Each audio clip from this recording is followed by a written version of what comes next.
On my wedding day, I stood in my white dress, surrounded by music, laughter, and people who weren't my blood. Not one seat was filled by my family. No mother, no father, no sister. As I cut into the cake, pretending to smile, my phone buzzed. A message.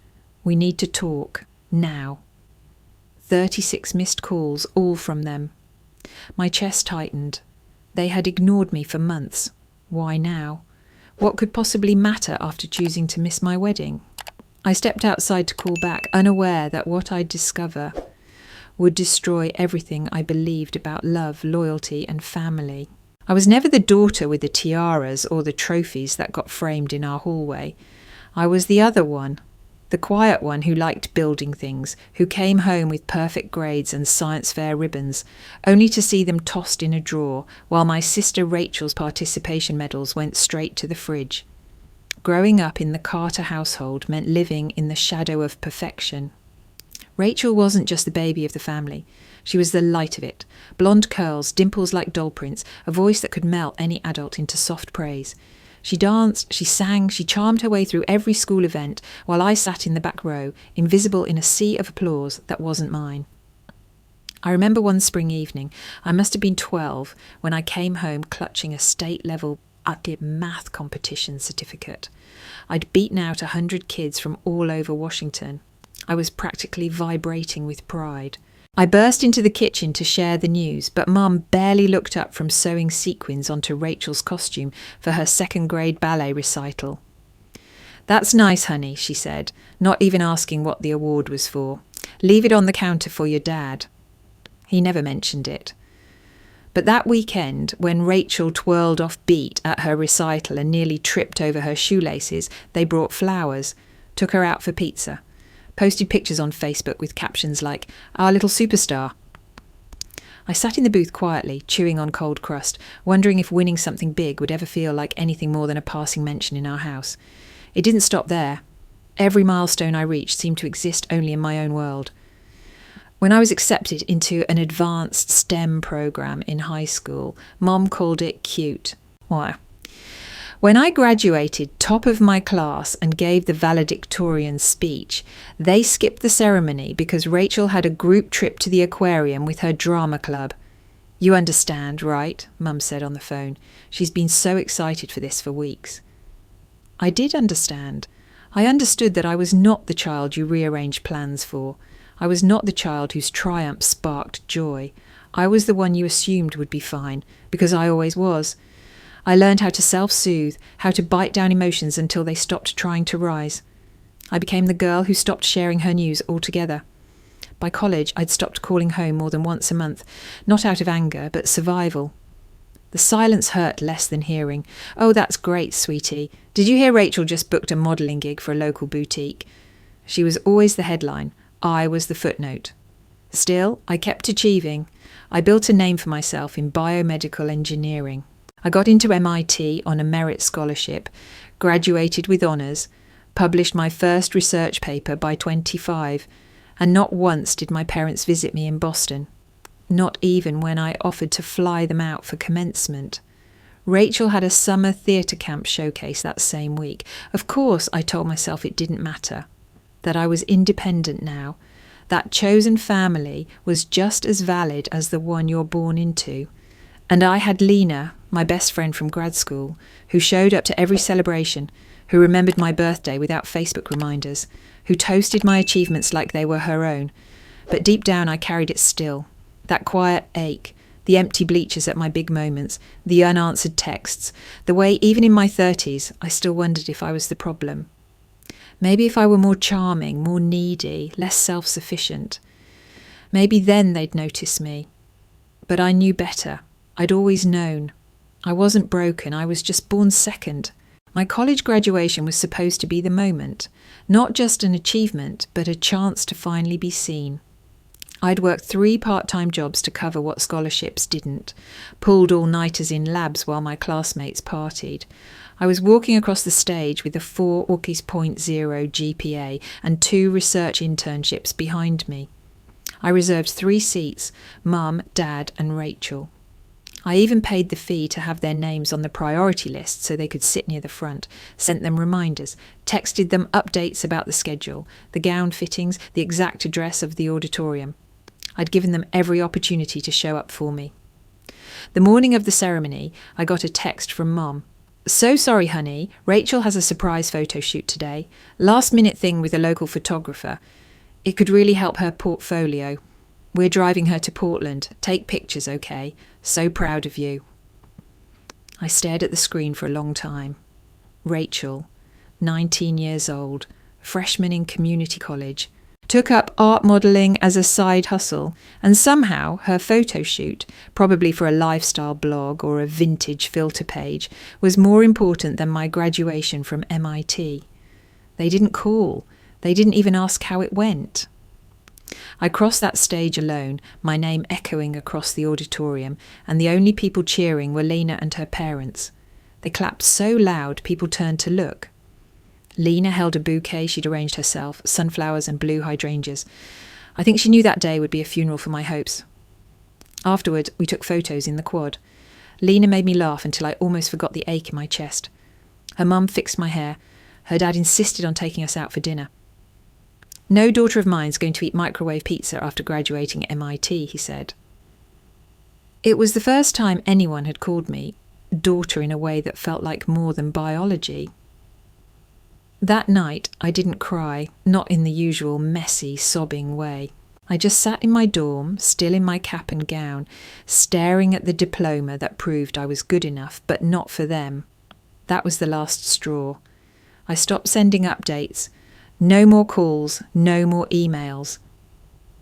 When Dad texted 2 weeks later with, "Hope the job hunt's going well," I didn't answer.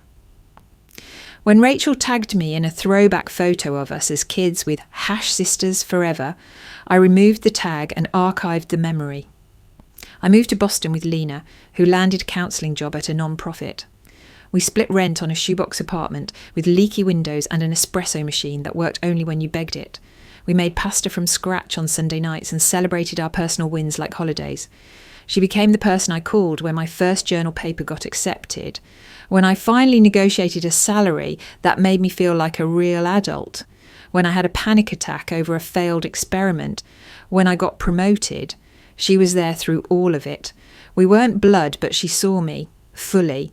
Once, on my birthday, she threw a rooftop dinner with fairy lights and a playlist of my favourite 90s rock covers. I asked her, slightly tipsy, why she did so much when I wasn't technically family. She looked at me like I was missing the point. "Because you are my family," she said. "You're the one who stayed up with me through that breakup. You're the one who lent me rent money without asking. You're the one who brings me soup when I get sick. That's what matters, not who shares your last name." In that moment, I realised something simple and profound. Family isn't who shares your blood. It's who shows up. Daniel knew me better than anyone. He knew I hated grand gestures, but loved thoughtful ones. He knew I got emotional over well-written movie scenes, and that I saved ticket stubs from every theatre date we ever had. So it made perfect sense that he'd proposed to me at the small, dusty indie cinema on Charles Street, the place where we had our first date nearly 2 years earlier. I thought we were just there to see an old noir film. It was a Sunday matinee, the kind of thing we did often, so I didn't suspect a thing. But midway through the trailers, the screen flickered. The lights dimmed more than usual, and suddenly the next preview was a custom montage, photos and videos of us laughing in the kitchen, hiking through Vermont, dancing barefoot in our tiny living room. Set to our favourite acoustic cover of Tyke, at last the footage faded into a final slide. Emily Carter, "Will You Marry Me?" The house lights came on, and there he was, kneeling in the aisle with a ring I instantly recognised. It was his grandmother's, a simple vintage gold band, with a modest diamond that sparkled more because of meaning than size. I laughed, then cried, then said yes 3 times. The small crowd of strangers in the theatre applauded. An older woman behind us clapped her hands and shouted, "He's a keeper!" Daniel grinned, sliding the ring onto my trembling finger. It fit perfectly. That night, we ordered our favourite Thai takeout, popped a bottle of cheap champagne, and danced in the kitchen, still half-dressed from the theatre. I kept looking down at the ring, barely believing it. My chest ached from how happy I felt, how safe, how wanted. For once in my life, I didn't feel like an afterthought. I decided to call my parents the next morning. Part of me hoped that maybe, just maybe, this time would be different, that they'd sense how important this moment was and rise to it. That maybe my mother would cry from joy, or my father would ask about the proposal details, or Rachel would squeal through the phone. I called at 8 a.m. Seattle time, knowing they'd be awake. Mum picked up on the third ring. "Hi, Mum," I said, breathless. "I have some big news." There was a pause, brief but long enough to bruise. "Oh?" "Daniel proposed last night," I said, unable to keep the excitement out of my voice. "We're engaged!"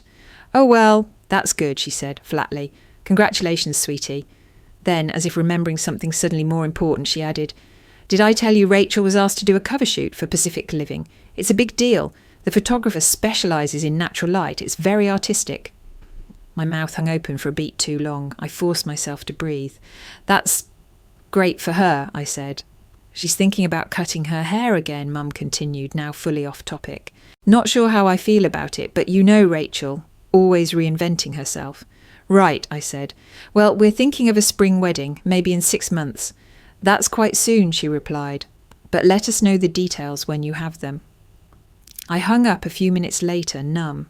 There was no squeal, no joyful tears, no questions about how he proposed or what the ring looked like or what kind of dress I might want. Nothing. Just a distracted congratulations and a reroute to Rachel, as if the most important event in my adult life was a comma before her latest modelling gig. When I told Daniel about the call later that night, he listened silently, his jaw tightening just slightly. "I'm sorry," he said. "You deserve so much more than that." I shrugged, trying to seem unaffected. "I'm used to it." But that wasn't entirely true. I had hoped, foolishly perhaps, that a wedding might be the thing, the event too big to ignore. I wasn't asking for a parade, just presents. I had already told Lena. She screamed so loud I had to pull the phone away from my ear. She demanded pictures of the ring, asked how he proposed, what I wore, what song played, whether I cried. Her joy filled the spaces where my mother's silence had left hollows. She said, "You know I'm throwing your shower, right? And your bachelorette. And I'm not letting you lift a finger on the big day. It's all happening." I laughed through the phone, but my heart was still heavy. Because even joy feels lonely when the people who are supposed to care don't. Despite everything, I still sent the invitations. Each one carefully handwritten, sealed with a gold wax stamp, and slipped into cream-coloured envelopes. I picked out the stationery myself, simple, elegant, and timeless. It felt symbolic, like maybe I was extending a fresh page to my family, a chance for them to choose presents this time. Daniel's family was the first to RSVP. His mum called me crying, telling me how honoured she was. His sister offered to plan a playlist. Even his uncle from Florida booked a flight within the week. Their excitement was warm, genuine, loud. In contrast, silence echoed from Seattle. Weeks passed, no call, no text, no RSVP. I told myself they were just slow. Maybe the mail got lost. Maybe Mum was waiting until the last minute to surprise me. Maybe. Hope is a cruel kind of glue. It holds us together even as it cuts deeper. One Thursday night, about a month before the wedding, I sat on our couch addressing seating cards while Daniel cooked dinner. My phone buzzed with a notification, an unlisted number. "They're not coming. Stop waiting, stop hoping, you'll only hurt worse." I blinked, rereading it 3 times. No name, no signature.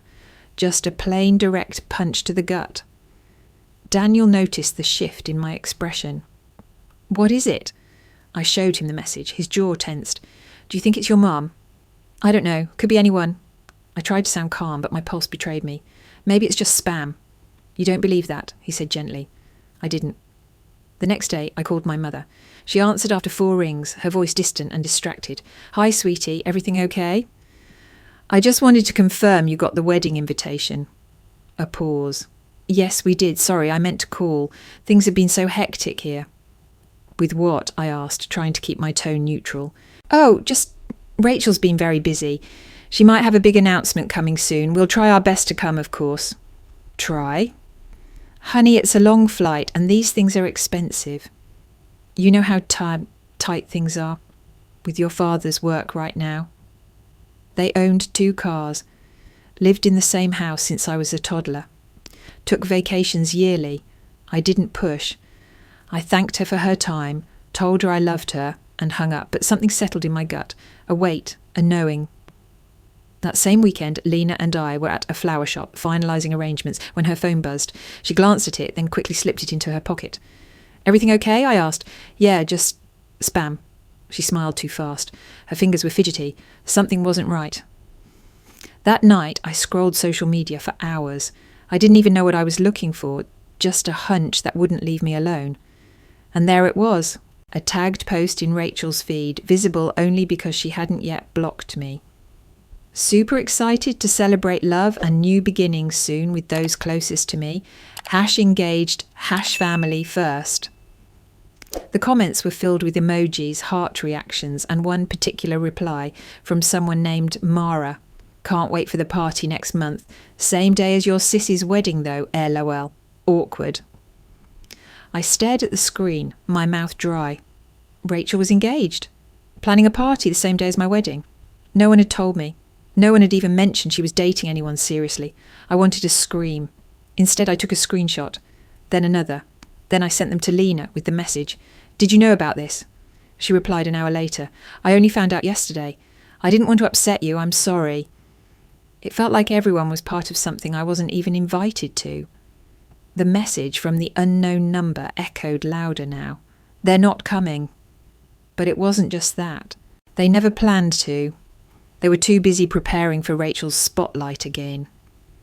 Even as I tried to build something of my own, they'd found a way to overshadow it, to turn my day into a shadow of hers.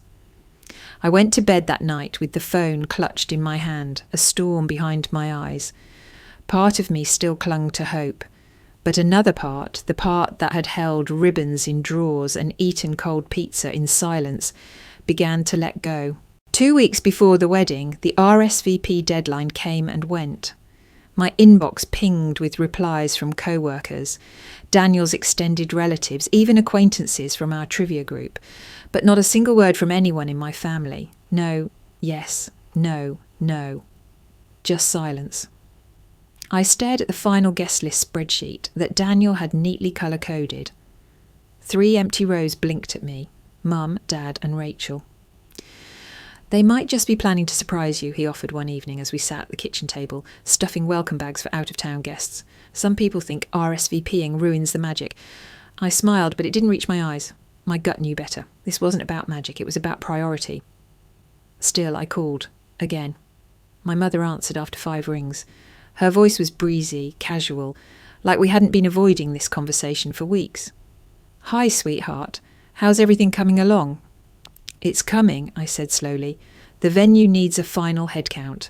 I just wanted to confirm. Will you be able to make it? There was a pause. I could almost hear her chewing on her response. Well, she said, dragging the word out. We're still figuring things out. You know Rachel's engagement party is on the same day. My heart clenched. Yes, I said tightly, I saw that. She's really excited. It's a special time for her too. She got engaged 2 weeks ago. She's had a tough year, Mum said defensively. This party means a lot to her. I couldn't believe what I was hearing. Mum, it's my wedding. I know, honey, and we're trying to make it work, but it's hard when events overlap. Could you possibly move your ceremony up a week? That would really help. I froze. Did she really just ask me to move my wedding?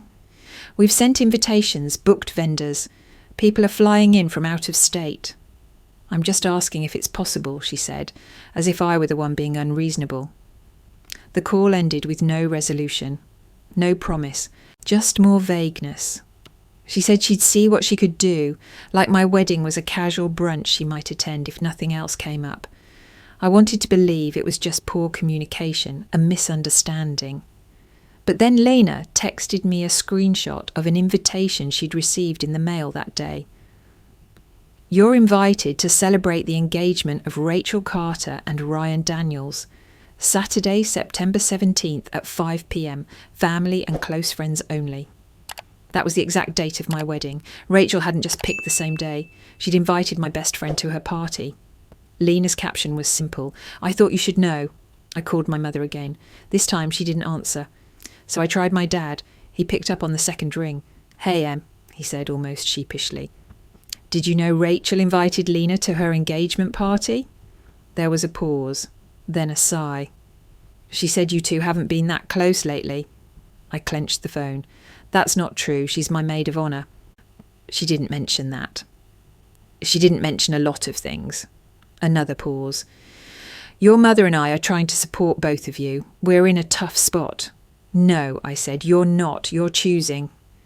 Silence. Then he said, quietly, we'll figure something out.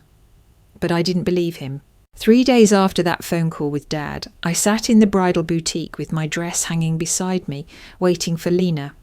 We were supposed to have our final fitting together, hers for the maid of honour gown, mine for last-minute alterations. The store was filled with soft instrumental music and the smell of fabric starch and lavender. But Lena was late. 20 minutes, then 30. I texted twice. No response. I tried not to let it get to me. She was probably stuck in traffic or dealing with work. Still, the silence buzzed in the back of my mind like a faulty light. I scrolled through Instagram to pass the time, a few new engagement photos, some food bloggers I followed, and then a story from Lena. My heart stuttered. She was in a fitting room taking a mirror selfie. A flowy pastel pink dress, not the deep burgundy we'd picked out for the bridal party. The caption read, "Last minute dress shopping, wish me luck." There was no tag, no location, but I knew that dress wasn't for my wedding. The style, the colour, it screamed engagement party and not mine. I clicked on the profile of the boutique she'd tagged in a post earlier that week, Bellamy's Boutique. I froze. That was the same place Rachel had mentioned in a comment on her own engagement post. Can't wait for the final fitting at Bellamy's. This dress is everything. I clicked back and forth, connecting the dots like a crime scene in my head. Lena hadn't said anything about going to Rachel's party, and I hadn't had the courage to ask. Maybe she was shopping for a friend. Maybe she just liked pastel. But in my gut, the weight settled again. That night, I stared at the ceiling fan above my bed, while Daniel read beside me. I hadn't told him yet. It felt too fragile, like saying it out loud would make it real. She hasn't confirmed yet, I said finally. Who? Lena, for the wedding. He closed the book and looked at me. Still? I nodded. And she went dress shopping today, not for our colour scheme. He hesitated. Do you think she's going to Rachel's thing? I swallowed. I don't want to believe it, but maybe. Silence filled the room. Daniel reached for my hand. You don't deserve this. I blinked back the sting behind my eyes. It just feels like a joke, like I'm the placeholder people ditch when something shinier comes along. You're not a placeholder. You're the one who shows up. The next morning I texted Lena. Hey, saw your story. What's the dress for? No reply. At lunch I sent a follow-up. You're still coming to the wedding, right? Haven't gotten your RSVP? Still nothing. That night I scrolled again. This time she'd taken the story down. But it was too late. I'd seen what I needed to see. It wasn't just about the dress, it was the silence, the sudden distance, the way her smile looked different, more posed, less familiar. I wanted to believe the best. I told myself maybe she felt torn. Maybe Rachel had manipulated her. Maybe she didn't know how to say no. But it didn't make the hurt any less real. You can excuse betrayal 100 ways and it'll still bleed the same. By the weekend I gave up waiting. I pulled out her seating card from the stack, placed it in a drawer and updated the spreadsheet. The maid of honour slot was left blank, a hollow placeholder for someone who no longer felt like mine. Daniel offered to ask his sister to stand in. I declined. It felt wrong to replace someone who hadn't even admitted she'd stepped away. Instead, I focused on what I could control: final tastings, lighting cues, flower arrangements, my dress, my vows. Every task became a small act of defiance, proof that I could still move forward, even if people I loved didn't come with me. And yet, even in the flurry of planning, I held onto a sliver of hope. That Lena would show up on the day. That she'd knock on my hotel room door, dress in hand, with some wild excuse and tears in her eyes. Because some part of me, the same foolish thread of hope I'd carried since childhood, still believed people might change at the last minute. But I'd been wrong before, and I was about to be wrong again. The night before my wedding, I sat alone in the hotel suite that Daniel's parents had graciously gifted us for the weekend. The room was beautiful, light spilling in from the city skyline, white roses arranged carefully on the desk, my wedding dress hanging in the closet like a promise. But everything felt cold. At 7:16 p.m, I got a text from Lena. "Hey, so sorry. Something came up with my family. I'll be late tomorrow. Might miss the morning stuff, but I'll be there for the ceremony. Promise." I stared at it for a long time, the words swimming. I didn't reply right away. I just opened Instagram. Her profile was private, but I had my ways. One of our mutuals had reshared a boomerang. Lena clinking glasses with Rachel, both dressed in pastels, standing under a string of fairy lights. The caption read, "Engagement bash for the Queen herself, Rachel and Ryan." I went numb. No more room for doubt. No more excuses. Lena was at Rachel's party, not just attending. Celebrating, laughing, drinking champagne with the girl who had spent years overshadowing me, who'd planned a party to compete with my wedding. I felt something snap inside, quietly, like a string pulled too tight for too long. My phone slipped from my hand and landed softly on the carpet. Then came the tears. Slow at first, then heavier. Not loud, but deep. My whole body shook, curled up in that massive king-size bed in a dress I'd bought with Lena's help, for a wedding she no longer cared to stand in. I didn't text her back. I didn't say a word. The clock ticked past midnight and I couldn't sleep. My eyes burned, but my mind refused to slow down. I kept replaying every moment, every lie, every time I gave people the benefit of the doubt. Why was it always me left holding the pieces? At 1:43 a.m, there was a soft knock at the door. I froze. Another knock, gentle, polite. I wiped my face and padded to the door in bare feet. Standing there was Melissa Chen. I hadn't seen her in almost 6 years. We were lab partners back in undergrad, shared late nights in the library and coffee-fueled panic before exams. I'd invited her to the wedding out of nostalgia, never really expecting her to come. But there she was, holding a tray with 2 coffees and a small bag of pastries. "Room service," she said with a soft smile. I blinked at her. "Melissa?" "Hey, bride-to-be. What are you doing here?" I checked in this afternoon, saw the seating chart update, saw the silence from Lena. I figured you might need some backup. I stared at her, overwhelmed. How did you know?" She stepped inside, handed me the coffee. "You always carried too much on your own. Some things don't change." I sat on the edge of the bed, coffee warming my hands. She went to Rachel's party, I figured. "I don't have a maid of honour anymore. You do now," Melissa said simply. "If you'll let me." The tears came again, but different this time.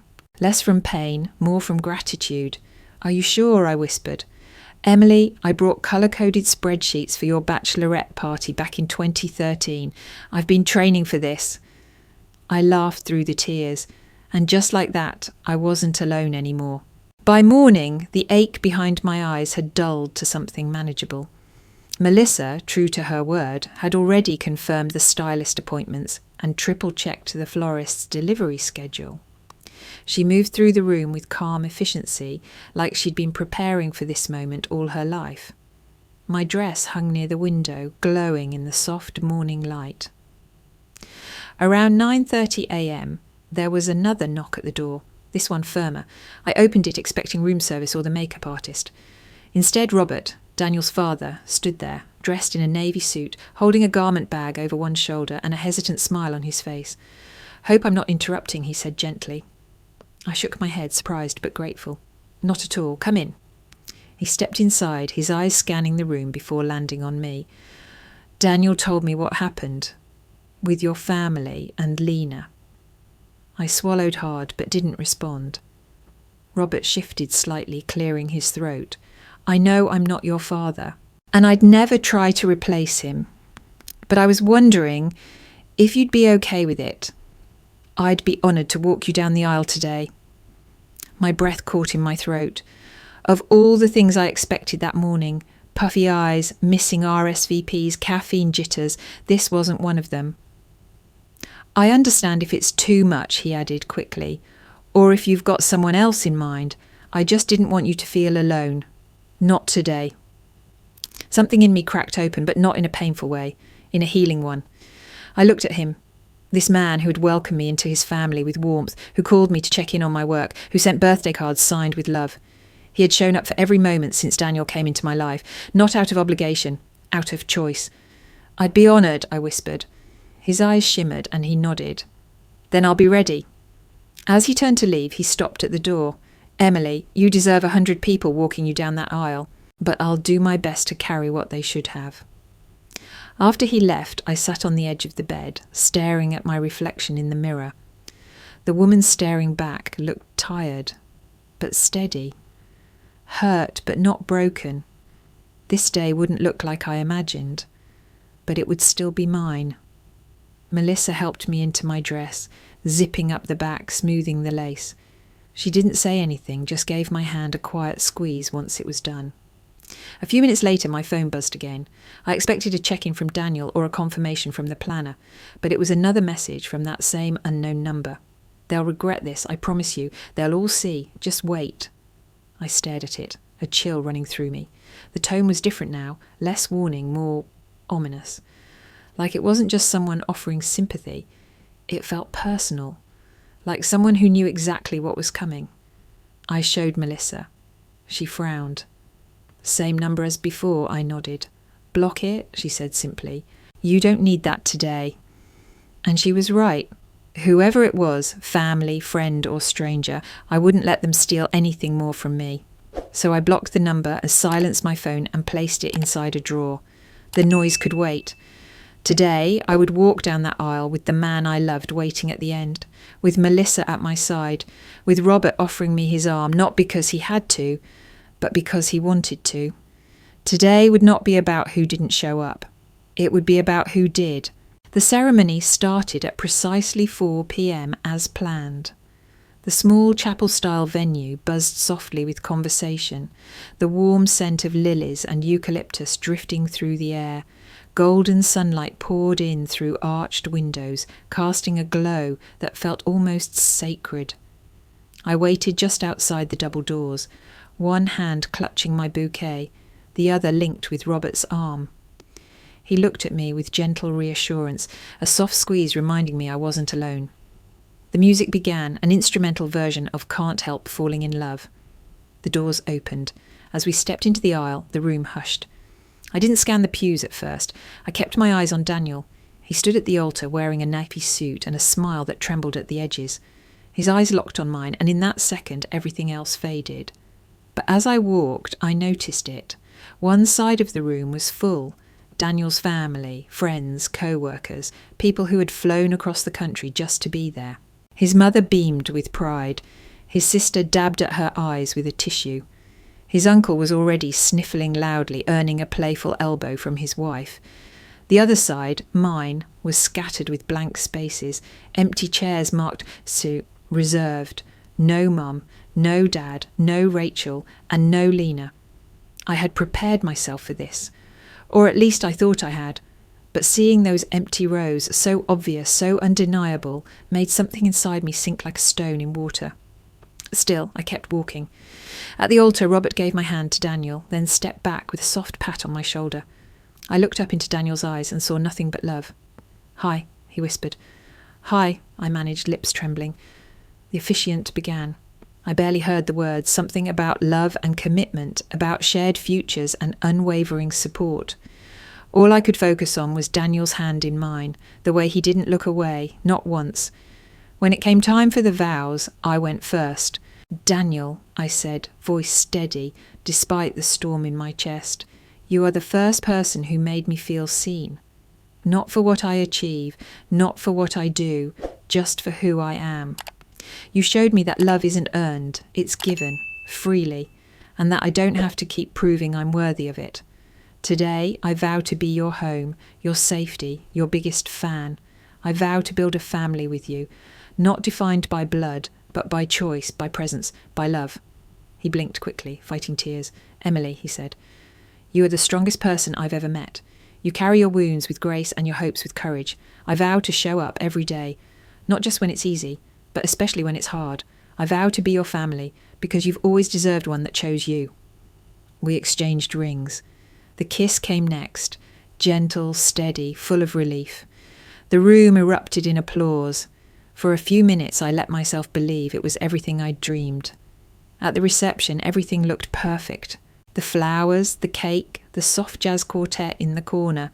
Daniel's relatives filled the room with laughter, clinking glasses, telling stories.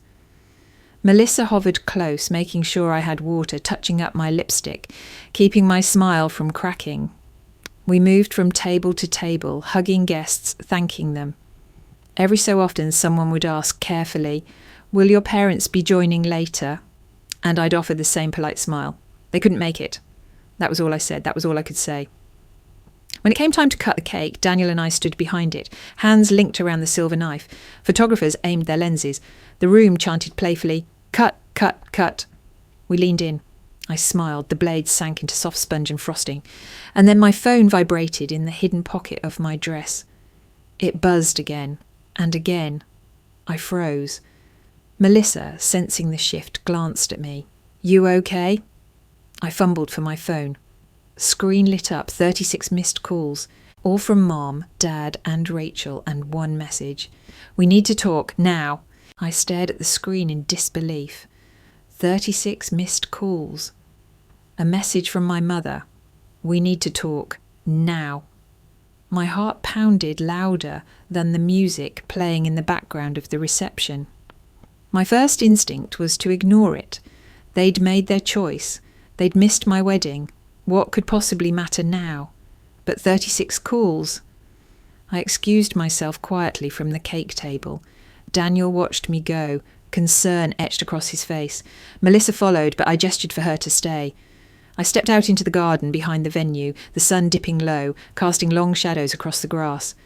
I took a deep breath and hit callback. Mum answered on the first ring. Emily? Her voice was frantic, shaky, unlike anything I'd heard from her before. Thank God, I've been trying to reach you. What's going on? I cut in, my voice sharper than intended. Why now? Why today? Rachel, it's Rachel. Patrick called off the engagement. At the party. I blinked. What? She took a deep breath, her words tumbling out in a rush. Right in front of everyone. He stood up and said he couldn't marry someone who lied so easily, who manipulated her own family. He said he found out what she did to you. I felt the world tilt. What? What are you talking about? She forged messages, Emily, Mum continued, voice breaking. She showed us fake texts from you. She said you didn't want us at the wedding, that you wanted to do it privately with only Daniel's side because we never cared, that we made you feel ashamed. I stumbled back a step, gripping the edge of a wooden bench. She intercepted your invitation, deleted your voicemails from Dad's phone. She even showed Lena fake screenshots saying you didn't want her involved, that you had asked someone else to be maid of honour. My mouth was dry. I couldn't speak. We believed her, Mum whispered. God help us, we believed her. She cried, Emily, said you'd cut us off, that you didn't want anything to do with us. I felt my stomach churn, the full weight of it crashing down. Rachel hadn't just lied, she had orchestrated a full-blown sabotage. She'd made me look like the villain in my own story and made everyone else feel justified in abandoning me.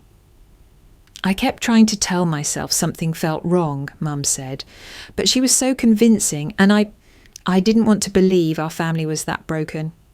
My voice returned, quiet but razor-sharp. So instead you believed I was that cruel. I'm sorry, she choked. We should have talked to you directly. We should have known better. What happened at the party? Patrick confronted her in front of everyone, said he'd gone through her phone, that he'd seen her editing timestamps, deleting messages. He asked her point blank why she needed to destroy your day just to have one of her own. And she broke down, confessed, right there in front of everyone. I sat down hard on the bench. My veil fluttered around me like some ironic symbol of purity while my brain tried to process the revelation. She ran off, Mum said, left the party in tears. We haven't heard from her since, Emily. We had no idea. I let the silence stretch. We failed you, she added, as parents over and over, but this was unforgivable. Yes, it was. I thought about all the nights I cried, wondering what I had done wrong. All the pain of seeing Lena fade away, of watching Daniel's family try to patch holes my own family left gaping. All of it engineered. My little sister had been jealous enough to destroy my wedding. You believed her so easily, I said finally. You've always believed her. I know, Mum whispered. I don't expect forgiveness. But I need you to know this wasn't you, none of it. I ended the call after telling her I needed time. When I returned to the reception, Daniel was waiting near the bar. He looked at my face and didn't need to ask. She did it, didn't she? He said softly. I nodded. She planned it all. His jaw tightened, but he reached for my hand. Then let's make this night about the people who didn't betray you. I leaned into him, letting his warmth ground me. I wasn't the villain. I never had been. But for too long I'd lived like I was. Now I knew the truth, and nothing would ever be the same again. The hotel lobby was nearly empty when Daniel and I returned from the reception. The silence felt thick, like the air had been waiting for us. I hadn't taken off my wedding dress. I couldn't. Not yet. We'd arranged to meet them, my parents, at 11:30 p.m. I didn't know what I expected. Anger maybe, tears, deflection, or silence, the kind I'd known all my life. But when the elevator doors opened and they stepped into the lobby, I barely recognised them. My mother looked older than she had that morning. Her makeup had smudged around her eyes, hair pinned up but starting to fall. My father, usually composed, was slouched. Their postures were small, shrunk. I didn't move. They approached slowly. My mother stopped a few feet away. Emily! Her voice cracked on the second syllable. I looked at them both and said, let's go somewhere private. We moved into a small conference room near the back of the hotel, where the overhead lights were dimmed and a long oval table sat unused. I sat at one end. Daniel stood quietly beside me. My parents sat across from me like nervous students called into the principal's office. There was a long silence. Then my mother broke it. We don't know where to start. Try, I said. She nodded, swallowing hard. We believed her, she said. We let Rachel convince us that you didn't want us at your wedding, that you'd turned your back on us. Why was that so easy to believe? I asked. Tears spilled down her face. Because we've always known we failed you. My father spoke next, his voice low. You've been strong since the beginning, quiet, self-sufficient, and we took advantage of that. We always assumed you didn't need us the way Rachel did. That's not the same as loving less, I replied. But you treated it like it was. He nodded. We know.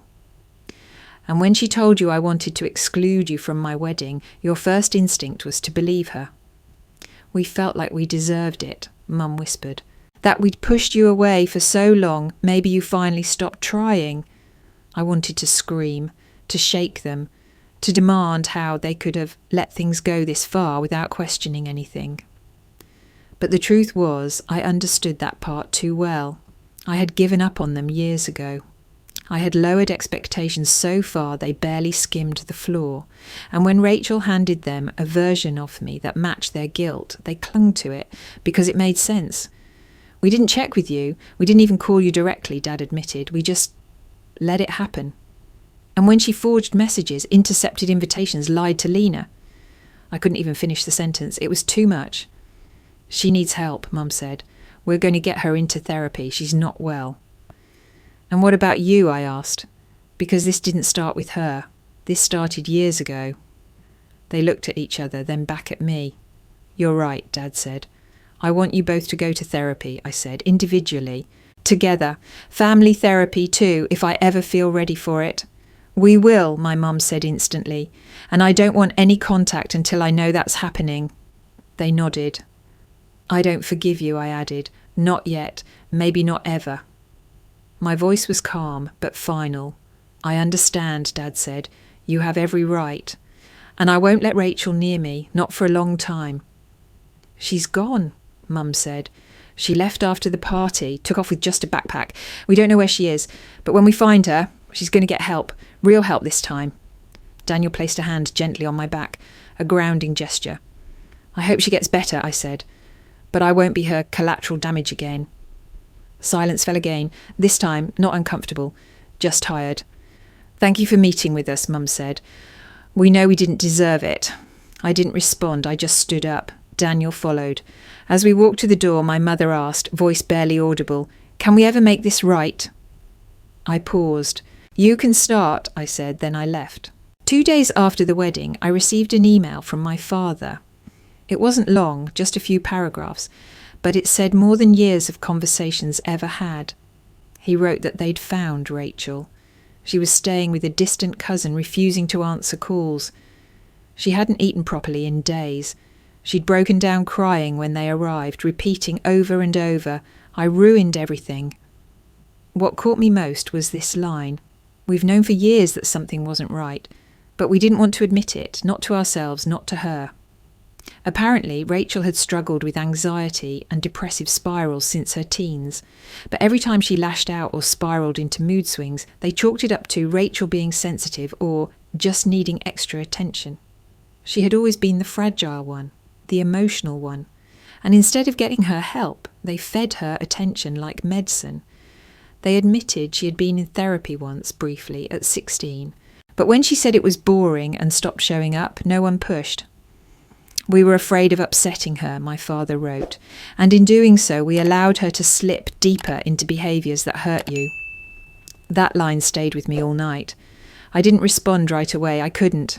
The anger was still fresh, but underneath it something else had begun to emerge, something I hadn't expected. Pity. Rachel had grown up being rewarded for needing, for being the centre of storms, and somewhere along the way that need twisted itself into control, into sabotage. Maybe she couldn't stand that I was finally happy, that I had something stable and loving that didn't revolve around her orbit. It didn't justify what she did, nothing could, but it made sense in a way that frightened me. A few days later I called my parents back. We spoke in low tones with pauses between each sentence. I asked about Rachel. They said she was still shut down, refused to eat with them, refused to go outside, but she had agreed reluctantly to begin psychiatric evaluation. An actual comprehensive mental health assessment. She needs help, Emily, my mother said, and not just the kind that comes with pep talks and yoga, real help. I hope she gets it, I said honestly.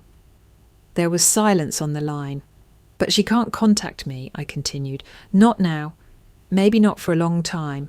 And if she does, I want to know she's under care, monitored, accountable. I understand, my dad said quickly. That's more than fair. If she reaches out before that, I won't answer. I need to feel safe. You deserve that, Mum said, voice thick. We'll make sure of it. They asked if they could continue sending updates, just occasional ones to keep me informed. I agreed, with conditions. No emotional guilt. No, she misses you.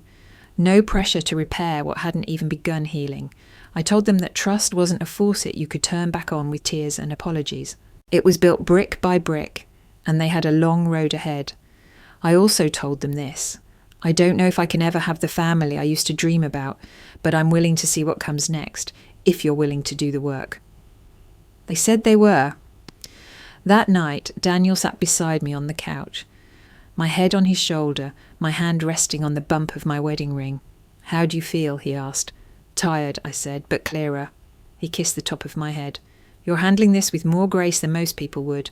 I'm not doing it for them, I said. I'm doing it for me. I need peace, not poison. He nodded. I thought about Rachel, the little girl with curls who used to beg me to play dolls, the teenager who cried when boys ignored her, the adult who took everything good in my life and tried to bury it.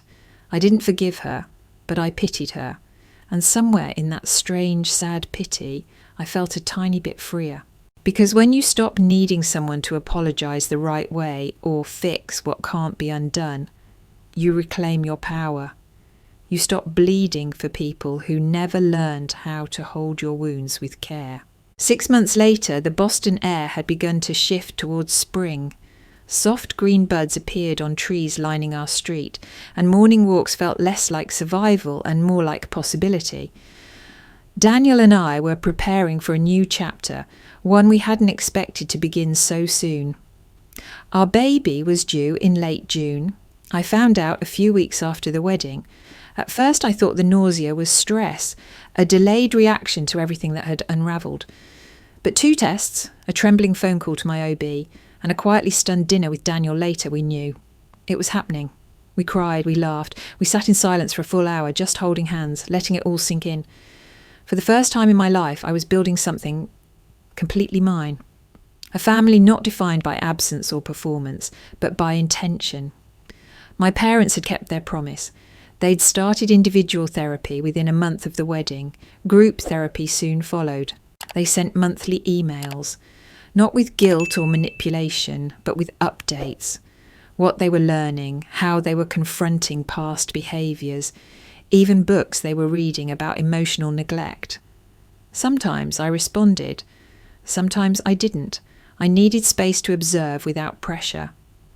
Rachel, according to the last update, was living with a friend in Portland.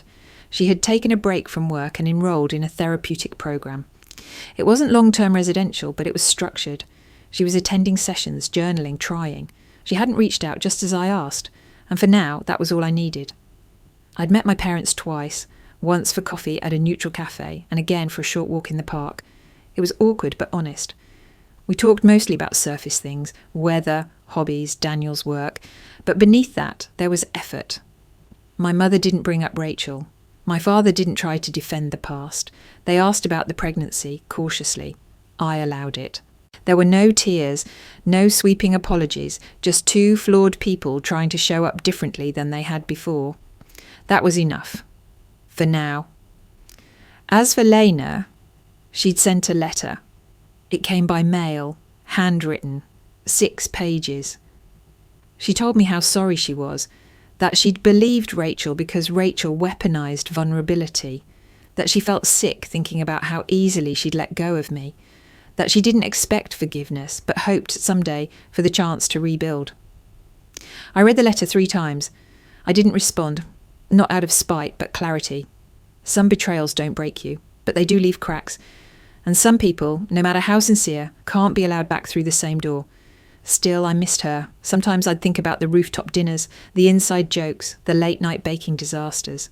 And for a moment, grief would press its thumb into my chest. But then I'd place a hand on my growing stomach and remember what I was choosing instead.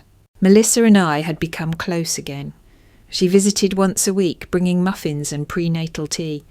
She asked questions, listened, didn't pry.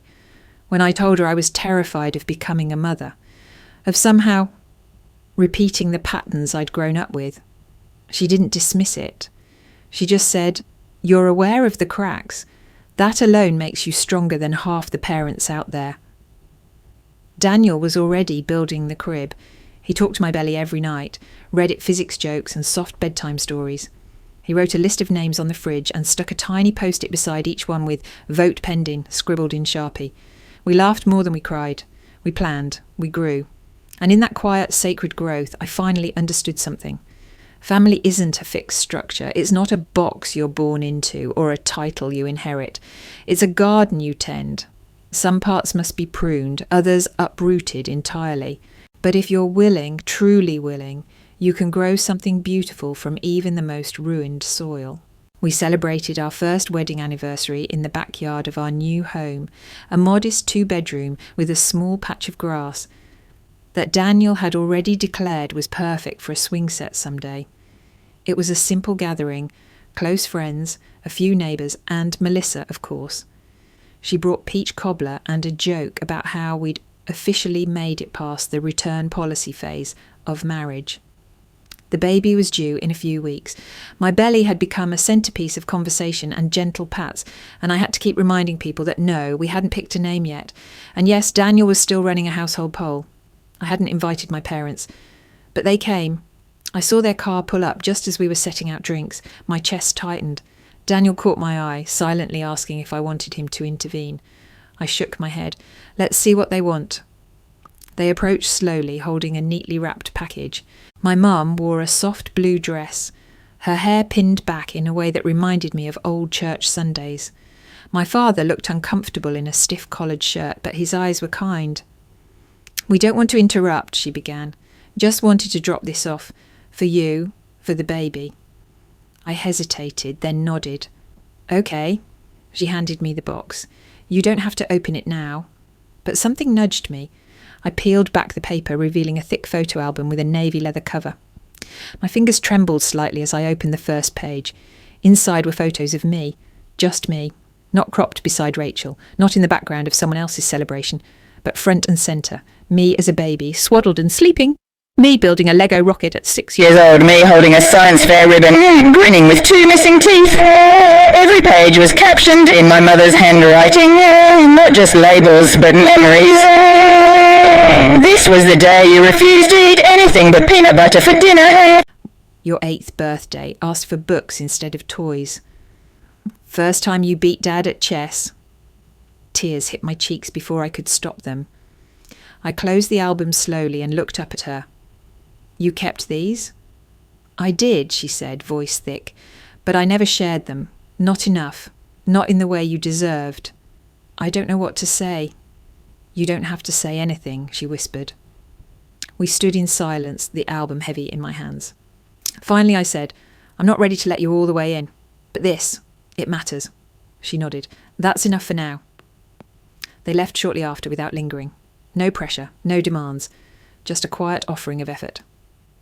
Later that night, after everyone had gone and Daniel was washing dishes, I sat alone on the couch flipping through the album again. The baby kicked softly, a gentle nudge like agreement. I ran my hand over a picture of my 10-year-old self, clutching a spelling bee trophy that had once meant everything to me.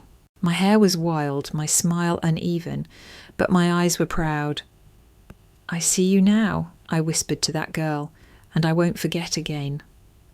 Daniel came and sat beside me, wrapping his arm around my shoulders. "You okay?" I nodded. "Actually, yeah." He rested his hand on my belly. "He's going to be loved, you know." "She," I corrected with a grin. "She's going to be loved."